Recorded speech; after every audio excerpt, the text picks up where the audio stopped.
육군 3사단이 강원도 고성에서 대공사격 훈련을 진행했습니다.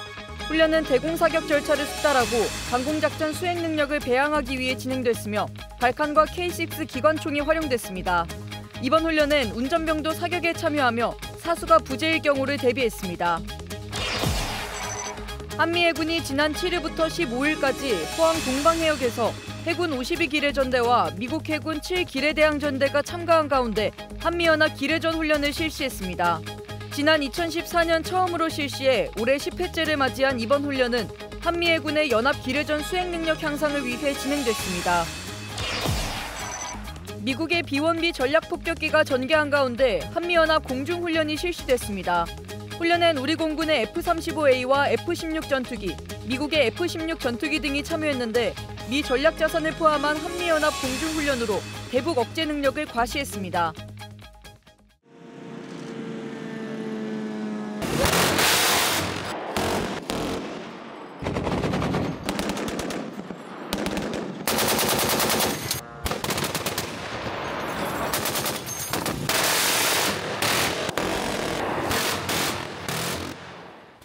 시청자 여러분 그리고 국군 장병 여러분 안녕하십니까? 4월 16일 KFN 뉴스 시작합니다. 현대전에서 무인기 공격에 대응하는 능력은 더욱 중요해지고 있습니다. 이에 육군 3사단이 방공작전 수행을 위한 대공사격을 진행했습니다. 전장의 불확실성에 대비해 운전병까지 사격에 참여한 훈련 현장을 백재훈 기자가 다녀왔습니다. 대공표적기가 동해바다 상공에 비행하는 상황. 사격 명령이 떨어지자 표적을 향한 불꽃 세례가 이어집니다. 육군 3사단이 진행한 발칸과 K6 기관총 대공사격 훈련의 현장. 제가 지금 서 있는 사격장에서 표적기까지의 거리는 1.5km입니다. 장병들은 고도의 집중력을 발휘해 화력을 쏟아붓고 있습니다. 이번 훈련은 대공사격 절차를 숙달하고 실전 같은 방공작전 수행 능력을 배양하기 위해 진행됐습니다. 특히 발칸을 운용함에 있어 사수가 부재한 상태에도 원활한 사격이 이뤄지도록 운전병까지 사격 훈련을 진행해 눈길을 끌었습니다. 실전적 훈련으로 자신감을 가질 수 있게 됐고 앞으로도 책임감을 갖고 끝까지 임무를 완수하겠습니다. 이와 함께 적의 소형 무인기 침투에 대비하기 위해 GOP 부대에서 K6 기관총을 운영하는 장병들도 사격에 참여해 실전 전투력을 점검했습니다. 무인기 도발 등 적 공중 도발 시 즉각 대응할 수 있는 대공사격 능력을 숙달할 수 있는 좋은 기회였습니다. 이번 훈련을 통해 얻은 경험으로 빈틈없는 현행작전 태세를 확립하겠습니다. 공백 없는 현행작전 태세 확립을 위한 육군 3사단의 노력. 적이 가장 두려워하는 백골부대의 정신을 바탕으로 중부전선 최전방의 영공을 지키고 있습니다. KFN 뉴스 백재윤입니다. 김선호 국방부 장관 직무대행이 해군 제2함대 사령부 창설 79주년을 맞아 이 함대를 방문했습니다. 김 직무대행은 장병들을 격려하고 적이 잠잠해도 오판하지 말라고 주문했습니다. 보도에 송민아 기자입니다. 15일 창설 79주년을 맞아 해군 2함대를 찾은 김선호 국방부 장관 직무대행이 가장 먼저 발길을 옮긴 곳은 천안함 46용사 추모비였습니다. 서해에서 산화한 46용사에게 최대한의 예우를 갖춘 김 직무대행은 서해 해상작전 태세를 꼼꼼하게 점검했습니다. 그러면서 다양한 도발을 감행하는 적에게 상상하기 어려운 정도의 대응을 할 수 있도록 항시 대비해야 한다고 강조했습니다. 특히 조용한 가운데 움직임이 있다는 의미인 정중동을 언급한 김 직무대행은 적 활동이 잠잠하다고 해서 아무것도 하지 않을 것이라고 오판하지 않아야 한다고 지적했습니다. 조용한 것 같지만 또 다른 뭔가를 위한 조용함이라는 것에 대해서 우리 경각심을 가지고 해주길 바라요. 김 직무대행은 또 연평해전과 대청해전을 승리로 이끌어 군의 존재 가치를 높인 선배 전우들의 자랑스러운 역사와 전통을 이어가 줄 것을 당부했습니다. 윤영하함을 방문한 자리에선 서해 수호 영웅들의 투혼을 이어받아 적에게는 두려움을, 국민에겐 신뢰를 주는 필승 함대가 되달라고 주문했습니다. 지난 1946년 4월 15일 해방병단 인천기지로 창설된 이 함대는 서해 수호 임무를 완벽히 수행해오고 있습니다. 서해는 그 지리적 중요성이 갈수록 커지고 있습니다. 김 직무대행은 해군 2함대가 서해 수호를 더욱 강화하고 군사대비 태세를 확고히 유지해줄 것을 당부했습니다. 필승함대! KFN 뉴스 송민아입니다. 한미해군이 지난 7일부터 15일까지 포항 동방해역에서 한미연합 기뢰전 훈련을 통해 연합작전 수행 능력을 향상했습니다. 대한민국의 주요 항만과 해상 교통로를 보호할 수 있는 능력을 강화하기 위한 이번 훈련에는 우리 해군 52기뢰전대와 미국 해군 7기뢰대항전대가 참가했습니다. 한국 해군 기뢰부설함 남포함과 원산함, 잠수함 구조함 청해진함을 비롯해 미국 해군 소해함 워리어함과 소해 헬기 MH-532 등 한미 해군 함정 10척과 헬기 3대는 기뢰전 관련 연합작전 수행 절차를 연마했습니다. 특히 이번 훈련에서는 무인 기뢰 탐색체와 무인 기뢰 처리기 등을 활용해 유무인 기뢰 대항 전력 운용 능력을 숙달했습니다. 한반도 상공에 미국 B-1B 전략 폭격기가 전개한 가운데 한미 연합훈련이 실시됐습니다. 한미가 연합 공중훈련을 통해 대북 억제 능력을 다시 한번 보여줬습니다. 김은별 기자입니다. 구름을 가르며 한반도 상공을 비행하는 B-1B 전략폭격기 뒤로 공군 스텔스 전투기 F-35A와 F-16 전투기 등이 하늘 위를 수놓습니다. 한반도 상공에서 실시된 한미 연합 공중훈련에는 B-1B 전략폭격기뿐만 아니라 공군 스텔스 전투기 F-35A와 F-16 전투기, 미국 F-16 전투기 등이 참여했습니다. 미국의 전략폭격기가 한반도 상공에서 연합 공중훈련을 한 것은 지난 2월 20일 이후 2달 만입니다. B-1B는 최대 속도 마하 1.25에 최대 12,000km를 비행할 수 있으며 괌 미군 기지에서 한반도까지 2시간이면 날아올 수 있습니다. 핵무기는 운용하지 않지만 최대 57톤의 무장을 장착할 수 있어 다른 미군 전략폭격기보다 월등한 무장량을 자랑합니다. 올해 들어 전략폭격기와 항공모함 등 미국의 전략자산이 매달 한반도 인근의 모습을 드러내고 있으며 이는 트럼프 2기 정부 출범 이후에도 한반도에서 미 전략자산을 정기적으로 전개하겠다는 공약이 이행되고 있는 것으로 받아들여집니다. 국방부는 한미양국은 긴밀한 공조를 바탕으로 북한의 위협을 억제하고 대응할 수 있도록 연합훈련을 지속 확대해 한미동맹의 협력을 강화해 나갈 것이라고 밝혔습니다. KFN 뉴스 김은별입니다. 북한이 러시아의 우크라이나 침공을 지원하기 위해 20개월간 수백만 발의 포탄을 공급하고 북한군을 파병한 정황까지 드러났습니다. 러시아의 장기전을 뒷받침한 건 북한의 군사 지원이었다는 분석입니다. 이태검 기자입니다. 로이터 통신은 현지 시간 15일 안보 분석기관인 오픈소스 센터와의 공동 조사 결과를 바탕으로 북한이 2023년 9월부터 최근까지 러시아에 대규모 탄약을 제공했다고 보도했습니다. 북한 라진항에서 출항한 러시아 국적 선박 4척은 64차례에 걸쳐 총 16,000개 이상의 컨테이너를 보스토치니항과 두나이항으로 운반했고 이 포탄들은 기차로 우크라이나 전선까지 운송됐습니다. 우크라이나 당국은 이 포탄이 전선에서 사용되는 탄약의 절반에 달한다고 밝혔으며 군 소속 한 전문가는 북한의 기여도가 70%에 달한다고 밝혔습니다. 로이터 통신도 러시아군 일부 포병부대는 북한산 탄약에 전적으로 의존하고 있다고 보도했습니다. 특히 러시아 지상무기의 핵심인 122mm와 152mm 포탄을 중심으로 약 400만 발이 전달됐다고 우크라이나 정보총국은 밝혔습니다. 관련 당국자와 외신들은 북한이 14,000명으로 추정되는 병력 파병과 함께 대대적인 무기 지원을 통해 러시아군에 크게 기여했다고 주장하고 있습니다. KFN 뉴스 이태검입니다. 국립서울현충원에서 국민과 함께 호국의 의미를 되새기는 정례 행사가 시작됐습니다. 의장대의 절도 있는 동작과 근무 교대식이 더해지며 단순한 의식이 아닌 살아있는 예우로 자리 잡고 있습니다. 안재현 기자의 보도입니다.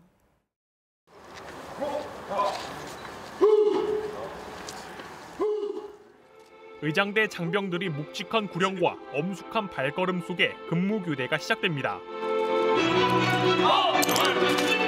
절도 있는 구령 속에 총기를 자유자재로 다루며 다양한 의장 시범이 선보입니다. 마지막 동작까지 완벽히 마무리한 이들의 경례와 함께 모든 근무교대식이 마무리됩니다. 국립서울현충원의 현충문 정례 군 의장 행사가 15일부터 시작됐습니다. 행사는 서울현충원을 국민 누구나 방문할 수 있는 열린 현충원으로 만들기 위해 지난 2008년부터 시작됐습니다. 현충탑과 현충문을 지키는 이들은 군의병으로서 엄숙한 교대 절차를 진행하고 있습니다.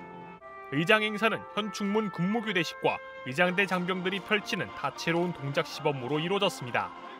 던지고 이렇게 다 받는 게 신기하기도 하고 위험할 텐데 하는 게 정말 용감해 보였어요. 이를 통해 국가와 민족을 위해 희생할 호국 영령들을 국민들과 함께 예의를 갖춰 기리고 있습니다. 이와 유사한 의식은 미국 알링턴 국립묘지 근무교대식 등 해외에서도 찾아볼 수 있으며 현 충원은 세계 최고의 호국 시민 공원 구현과 나라 사랑 정신을 계승 발전시키는 데 목적을 두고 있습니다. 상반기인 4월부터 6월까지, 하반기인 9월부터 10월 기간 중 매주 화요일과 목요일 오전 11시부터 약 20분간 진행됩니다. 행사가 끝나면 관람객들은 의장대와 함께 사진 촬영도 가능하며 멋진 호국 의식에 대한 추억을 간직할 수 있습니다. 장병들과 보훈부는 서울 현충원이 열린 추모 공간이자 고품격 추모 공간으로 자리하기 위해 최선을 다한다는 방침입니다. KFN 뉴스 안지현입니다. 한화 에어로스페이스가 폴란드 최대 민간 방산 기업과 합작법인 설립을 위한 계약을 체결했다고 밝혔습니다. 김은진 기자의 보도입니다. 현지 시간 15일 폴란드 바르샤바에서 체결하는 텀시트 계약은 계약과 관련한 주요 원칙과 조건을 명시한 합의서를 말합니다. 한화 에어로스페이스가 폴란드의 합작 법인을 설립하면서 본격적인 유럽 현지화에 나섭니다. 합작 법인은 한화 에어로스페이스가 51%, WB그룹의 자회사인 WBE가 49% 비율로 출자해 설립됩니다. 합작 법인을 통해 향후 폴란드군의 추가 계약으로 공급할 사거리 80km급 천무 유도탄의 현지 생산과 향후 유럽 시장으로서의 수출도 추진할 계획입니다. 앞서 한화 에어로스페이스는 2022년부터 두 차례에 걸쳐 폴란드 군비청에 80km급 유도탄과 290km급 유도탄을 수출하면서 총 7조 2천억 원 규모의 계약을 맺은 바 있습니다. 한화 에어로스페이스는 유상증자로 확보한 자금을 활용해 이번 합작 법인을 시작으로 유럽에서의 추가적인 생산 거점을 확보할 계획입니다. 이번 합작 법인 설립은 한화 에어로스페이스가 유럽연합과 나토의 전략적 파트너로서 자리 잡는 중요한 이정표가 될 것으로 보입니다.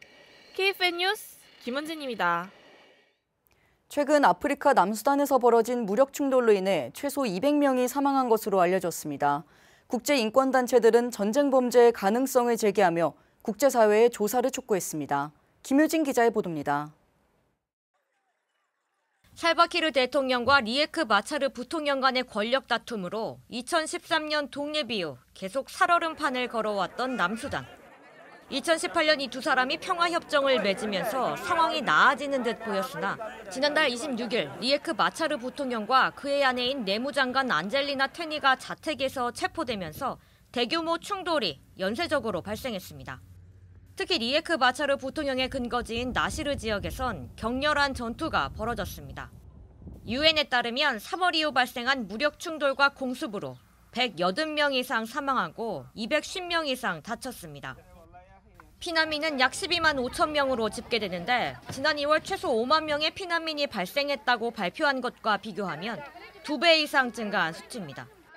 유엔은 이번 사태로 인도주의 활동가 4명이 사망하고 보건시설 6곳이 강제 폐쇄됐다고도 밝혔는데 시설 폐쇄는 급격하게 확산 중인 콜레라와 맞물려 남수단에 심각한 위협이 될 전망입니다. 유엔과 국제인권단체는 민간인 보호와 긴급 구호 지원을 위한 국제사회의 적극적인 개입을 촉구했습니다. 미국은 키르 대통령에게 마차르 부통령 석방을 요구하며 평화적 해결을 요구했습니다. KFN 뉴스 김효진입니다. 친이란 무장정파 헤즈볼라 대원이 정부군으로 흡수될 수 있다면서도 독립부대는 허용되지 않을 것이라고 조제프 아운 레바논 대통령이 현지 시간 15일 밝혔습니다. 아운 대통령은 중동 언론과의 인터뷰에서 이라크 정규군으로 통합됐지만 이란의 지원과 지휘를 받는 이라크 인민동원군의 전철을 밟지 않겠다며 그같이 말했습니다. 헤즈볼라가 레바논 정부의 뜻에 반해 이란의 대리 세력으로서 이스라엘 등 주변국과 충돌하는 것을 끊겠다는 것으로 풀이됩니다. 아운 대통령은 올해를 레바논 국가의 무기 소유를 제한하는 해로 만들고자 한다며 헤즈볼라는 더는 새로운 전쟁에 끌려들지 않을 것이라고 강조했습니다. 또 정부군이 무력을 독점하는 사안과 관련해 헤즈볼라와 가깝게 소통해온 나비베리 의회의장도 같은 생각을 갖고 있다고 언급했습니다. 이어서 그날 군대 이야기 시간입니다. 오늘은 임시정부 한인애국단원 윤봉길 의사의 이야기입니다. 1932년 5월 28일 두 팔을 결박당한 채 일제 군인들에게 붙들려 나오는 윤봉길 의사는 얼마나 모진 고문을 받았는지 얼굴이고 몸이고 성한 곳이 없었습니다. 하지만 한치의 흔들림도 없이 이야기했습니다. 나는 내가 한 일로 대한민국이 독립되지 않는다는 것을 잘 알고 있다. 나의 일거로 세계가 우리의 존재를 알게 되고 세계대전이 일어나 일본 제국주의가 이 땅에서 패망할 때 독립이 이루어질 것이다. 나는 그것을 조금 앞당기기 위해서 그것을 거행했을 뿐이다. 일제군법 회의에서도 조금의 두려움도 없이 당당했던 윤봉길 의사에게 선고된 형은 윤봉길 사형. 1932년 12월 19일 오전 7시 27분에 순국했습니다. 조국의 독립을 위해서라면 죽음도 마다하지 않았던 윤봉길 의사. 그는 왜 일제에 의해 짧은 생을 마감할 수밖에 없었을까요? 상하이에서 일제 군인에게 폭탄을 던졌기 때문 아닐까요? 맞습니다. 의거 일주일 전 상해 일일신문에 실린 기사를 보고 들뜬 마음으로 찾아간 곳엔 김구 선생이 있었습니다. 선생님, 우리에게 기회가 왔습니다. 4월 29일에 훈커우 공원에서 일왕 생일 겸 상하이 사변 승정 경축식이 열린답니다. 드디어 조국을 위해서 목숨을 바칠 수 있는 기회가 왔습니다. 김구 선생과 윤봉길 의사는 고심합니다. 어떻게 하면 단번에 실수 없이 일본 수뇌부를 처단할 수 있을까? 이때 떠오른 건 행사의 지참물이었는데요. 행사 참석 시 일장기, 물통, 도시락을 반드시 지참하시오. 도시락과 물통 내부에 폭탄을 장착하기로 한 거죠. 1932년 4월 29일 아침이 밝았습니다.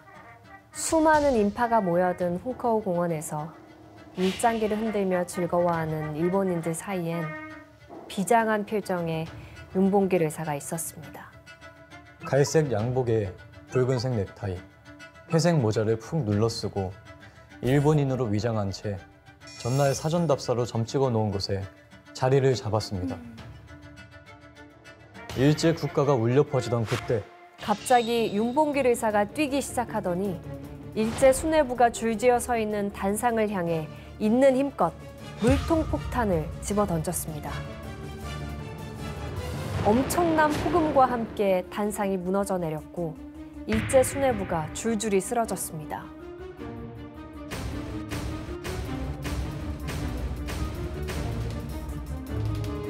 거사가 성공한 것을 확인한 윤봉길 의사는 기쁨을 참지 못하고 대한민국 만세!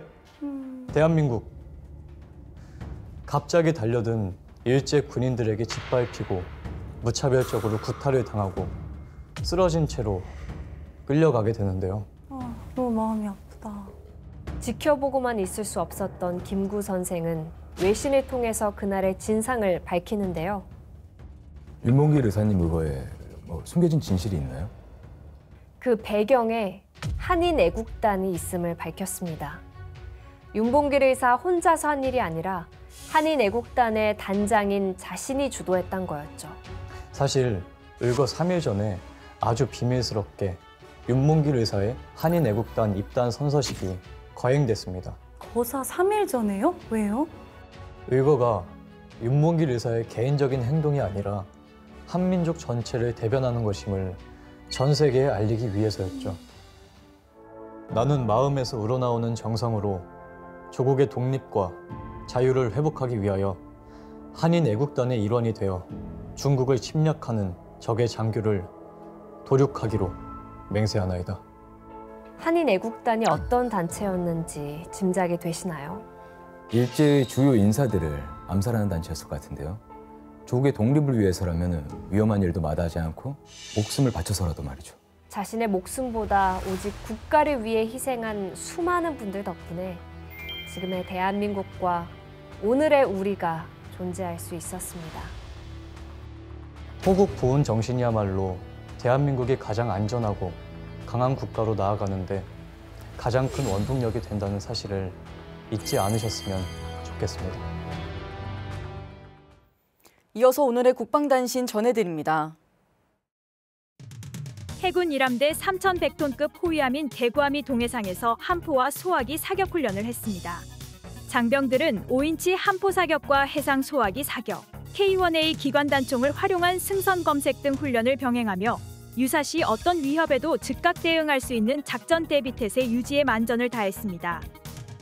육군 53보병사단이 전시 예비군의 군수물자 관리체계 발전 방안을 모색하기 위해 무기탄 약 분배와 수송실 전훈련을 했습니다.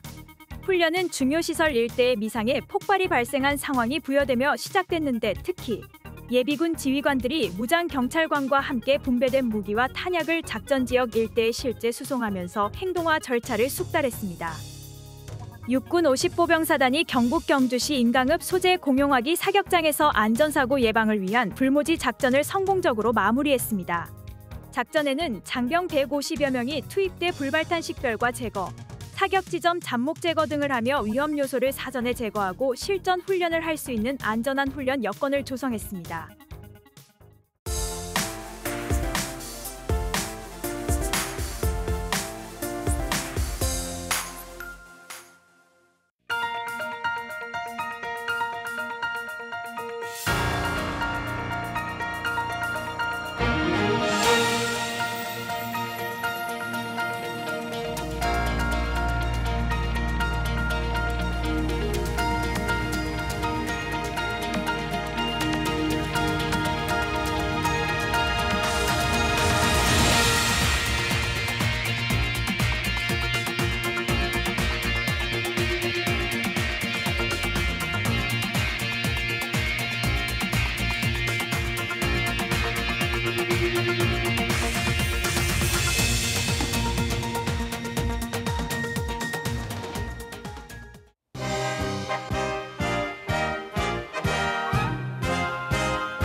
4월 16일 기상정보입니다.